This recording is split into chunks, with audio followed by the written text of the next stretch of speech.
বাঙালিদের একটা খুব বড় প্রবলেম হচ্ছে যে তারা ভুলভাল রাজনীতি নিয়ে যতটা সময় কাটায়, তৃণমূল বিজেপি একে টিটকারি মারা ওকে মারা, কিন্তু যে রাজনীতির কারণে বা যে সব কারণে তাদের চাকরি চলে যায় বা পৃথিবীতে ধরুন যারা নিউজ মানে অনেক নিউজ আছে, অনেক খবর আছে যা পলিটিক্যাল, এবং অনেক খবর আছে যা ইকোনমিক্সের, অর্থাৎ এই এআইয়ের জন্য যে অর্থনীতি চেঞ্জ হয়ে যাচ্ছে, এআইয়ের জন্য কোম্পানিগুলো যে চেঞ্জ হয়ে যাচ্ছে। তো সমস্যাটা কি হচ্ছে যে এটা খুব একটা চিন্তার ব্যাপার যে বাঙালি ছেলে মেয়েগুলো যখন কাজ হারায় কোনো একটা প্রাইভেট কোম্পানিতে, ওরা ভাবে এটা একটা নর্মাল ব্যাপার, আর একটা কোম্পানিতে চাকরি পেয়ে যাবে। এখন একটা কোম্পানি খারাপ করছে সেই জন্য যদি সে চাকরি হারায়, it's not necessarily equal to, এটা ঠিক নয় যে যদি তার ফিল্ডটাই বাজে করছে, অর্থাৎ তার চাকরি পাওয়ার সম্ভাবনা নেই সেই ফিল্ডে, সেখানে কোম্পানি চেঞ্জ করলে হবে না, তাকে ফিল্ডও চেঞ্জ করতে হবে। এরকমই একটা হচ্ছে কি যে আমি প্রচুর মন্তব্য পাচ্ছি যারা ধরুন গ্রাফিক্স ডিজাইন শিখেছে, ওয়েব ডিজাইন শিখেছে, অ্যাপ ডিজাইন শিখেছে, প্রচুর ছেলে আগে, কিন্তু আজ থেকে 5 বছর আগে এই প্রি এআই ওয়ার্ল্ডে, এই এআই আসার আগে কিন্তু অনেক ছেলে পেলে ওয়েবসাইটের জন্য কন্টেন্ট লিখে, এসিওর জন্য কন্টেন্ট লিখে, গ্রাফিক্স ডিজাইন করে পেটের ভাত চলে যেত। কলকাতায় 20, 30, 40, 50 হাজার টাকা পর্যন্ত লোকে ইনকাম করতো। আজকে এআই আসার পর কিন্তু তাদের কারোর কোনো চাকরি নেই, তারা অনেকেই বিভিন্ন জায়গা থেকে চাকরি হারিয়েছে, ফ্রিল্যান্সিংও কিছু পাচ্ছে না এবং আরেকটা চাকরি পাচ্ছে না। অনেকেই 7-8 মাস, কেউ 1 বছর বসে আছে। তো আমাকে লিখছে এবং সে বলছে, স্যার আমি চাকরি খুঁজে যাচ্ছি, পাচ্ছি না।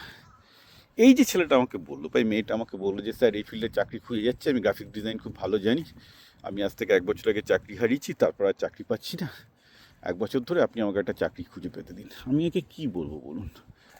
মেন সমস্যাটা হচ্ছে যে ছেলেটি জানি না যে তার ফিল্ডের আর চাহিদা নেই।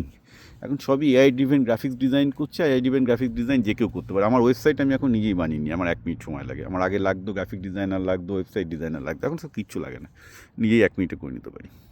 কাউরি আর ওসবের ডিমান্ডের দরকার নেই। অর্থাৎ পৃথিবীটা যে বদলে গেছে, এই সেই বদলানোর খবরটা কিন্তু তার কানে নেই। সে বিজেপি, তৃণমূল, হ্যান ত্যান, পৃথিবী, বামপন্থা অনেক কিছু জেনে যাবে, সে মার্কস, লেনিন, মাও সেতুং, বাঙালি অনেক কিছু জানে, কিন্তু তার যে কাজের জগৎ, সেই কাজের জগৎটা যে পরিবর্তন হয়ে গেছে, সেখানে যে তার যে স্কিল, সেটার ডিমান্ড নেই, সেটার খবর কিন্তু সে রাখছে না। এই জন্য আমি প্রত্যেককে বলছি যে আমার চ্যানেল বিপ্লব পাল 2000, ইউটিউব চ্যানেল বিপ্লব পাল 2000-এ যে জিনিসগুলো আমি আগে 3 বছর আগে থেকে, এই যে গ্রাফিক ডিজাইনার বা যারা কন্টেন্ট রাইটার, এদের চাকরি যে থাকবে না, এবং 3 বছর আগে থেকেই চাকরি চলে যাওয়াটা শুরু হয়েছে, এই ব্যাপারটা কিন্তু আমি দেখবেন আমার ইউটিউব চ্যানেলে 3 বছর আগে, 2 বছর 3 বছর আগে 2-3টে ভিডিও করেছি। আমি সবাইকে সাবধান করে দিয়েছিলাম যে যারা গ্রাফিক ডিজাইনে আছো, যারা কন্টেন্ট রাইটিংয়ে আছো, তোমাদের কিন্তু এগুলো থাকবে না, please please take care, switch to অন্য ক্যারিয়ার। কিন্তু যা হয় সবই টিউশনির প্রোডাক্ট।